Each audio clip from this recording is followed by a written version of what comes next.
of unemployment insurance benefits for over 3.5 million Americans since last December. 33,800 Nevadans who are struggling at no fault of their own, who need a bridge just to stay afloat.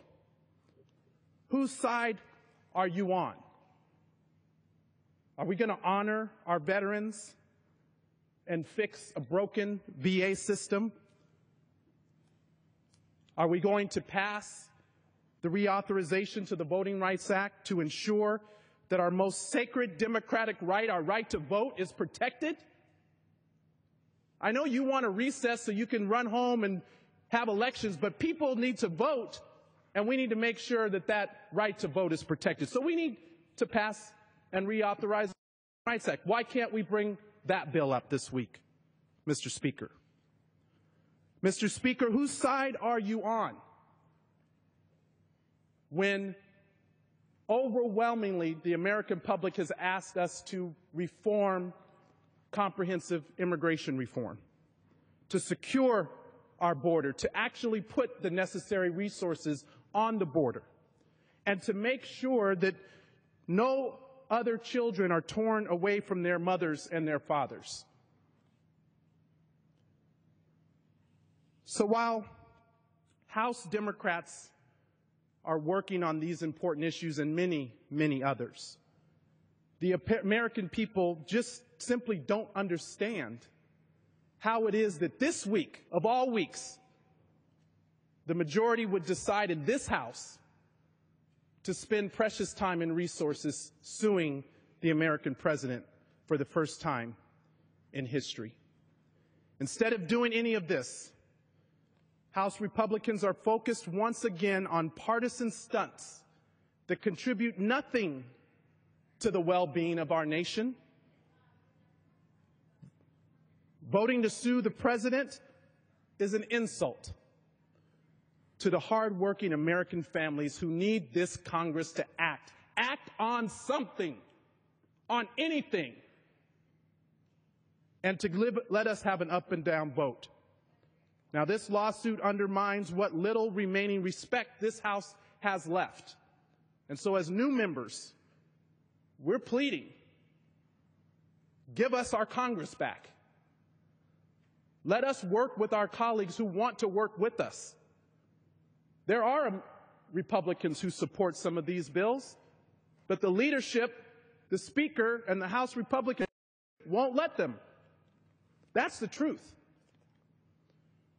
Now, my colleague, and I'll yield back to him, has talked about the fact that there is very little constitutional basis for this lawsuit. Let me just add a couple to those remarks, and I'll yield back.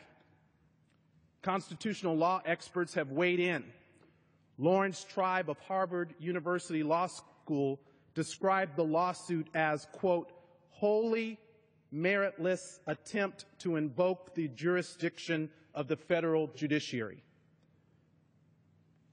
Charles Teifer of the University of Baltimore Law School called the lawsuit, quote, an embarrassing loser. The whole process leading up to this lawsuit has been tainted by partisan tactics as well.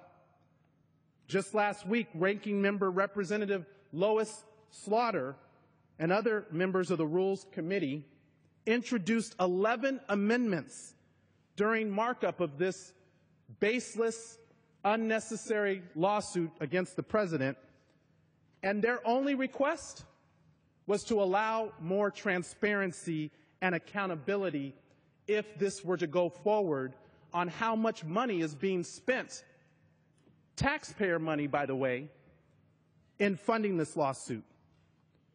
So whose side are you on, Mr. Speaker, when you talk about fiscal responsibility and you won't even disclose or allow the rules of this vote to have a level of transparency or accountability?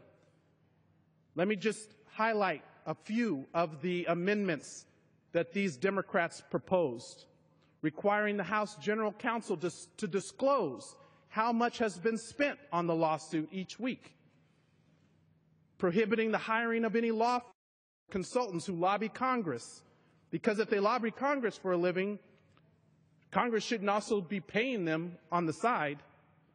Prohibiting the hiring of any law firm or consultants who lobby on the Affordable Care Act implementation or who have any financial stake in implementation of the Affordable Care Act. Requiring disclosure of all contracts with lawyers and consultants 10 days before they are approved. Requiring disclosure of where taxpayer money paying for this frivolous lawsuit is coming from and which programs and office budgets are being reduced to pay for it. These were the common sense amendments that House Democrats on the Rules Committee proposed, and on a party line vote, 7-4, the House majority, the Republicans, denied these common sense transparency and accountability measures to be included. So what's the rush? It shows that the Rules Committee Republicans are not serious. They're not serious about making this a transparent process because they know it is nothing more than a waste of time and money. This is a stunt, but it's a stunt that has a price, and the American public deserves to know just how much this is going to cost. I'll yield back to the gentleman.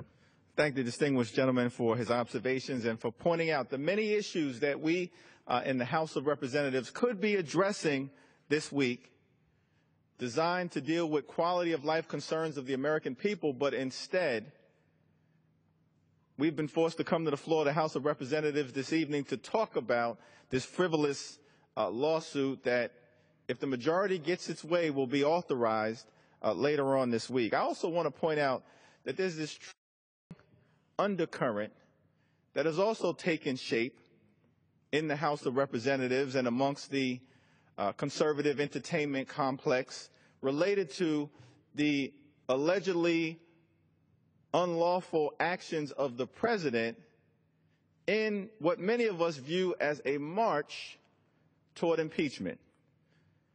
Now, some are going to say, well, this is a Democratic conspiracy to rile up certain parts of the country. That's why we're raising the impeachment question. No, let's just go to the record.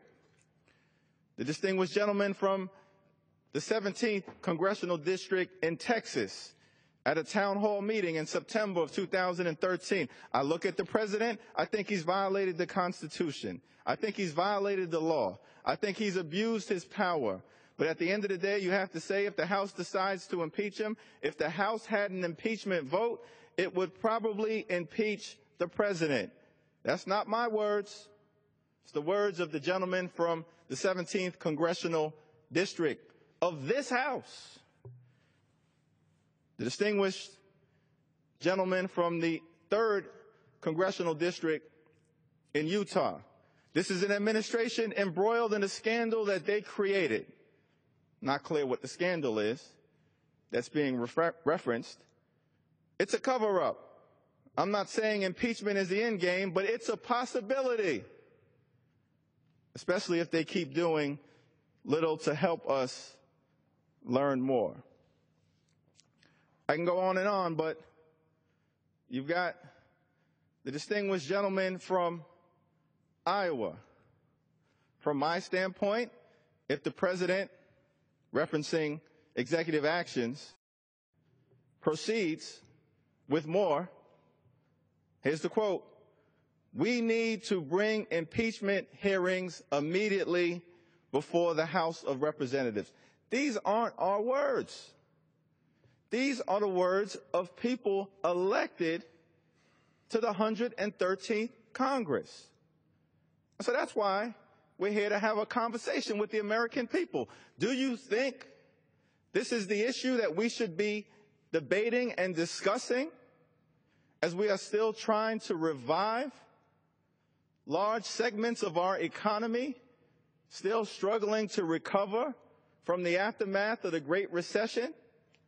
Now, this last statement from a member of the impeachment caucus here in the House of Representatives, the congressman from Iowa, he referenced executive actions. Let's have a discussion about executive actions. This chart illustrates that President Obama